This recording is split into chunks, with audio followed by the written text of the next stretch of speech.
គ្រប់គ្នាបងបងខ្ញុំតែបែរជាព្រះអង្គស្រង់រឿងយកខ្ញុំឡើយ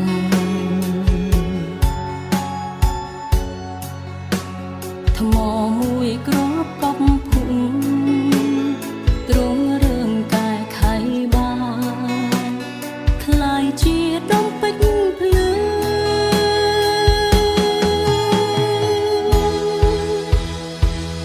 សូមអរព្រះគុណអរព្រះគុណព្រះអង្គដែលស្រង់យកខ្ញុំឡើងពីភក់ជ្រំដ៏សែនជ្រៅគុណសូមអរព្រះគុណអរព្រះគុណព្រះអង្គដែលទ្រង់មិនបោះបង់យកខ្ញុំចេញពីទីងងឹត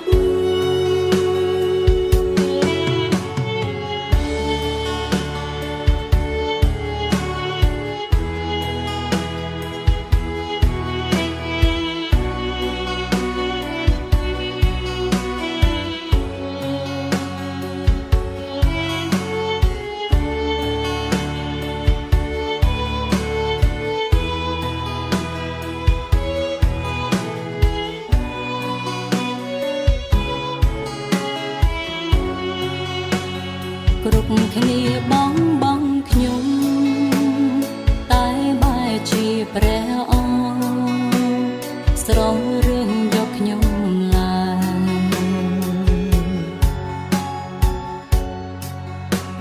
ថ្មមួយគ្រាប់កប់ភុំទ្រង់រឿងកែខៃបានខ្លាយជាដុំពេជ្រភ្លឺ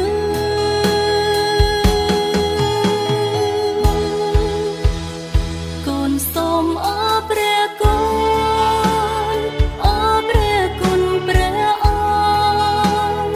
ដែលស្រង់យកខ្ញុំឡើងពីភក់ជ្រំដ៏សែនជ្រៅគុណសូមអរព្រះគុ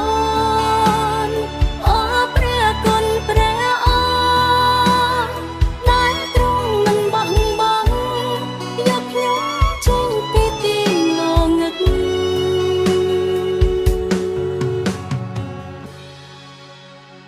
គ្រប់គ្នាបងបងខ្ញុំ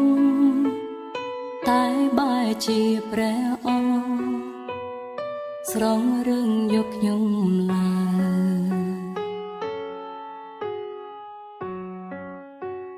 ថ្មមួយគ្រាប់កប់ភុំទ្រង់រឿងកែខៃបានខ្លាយជាដុំពេជ្រភ្លឺ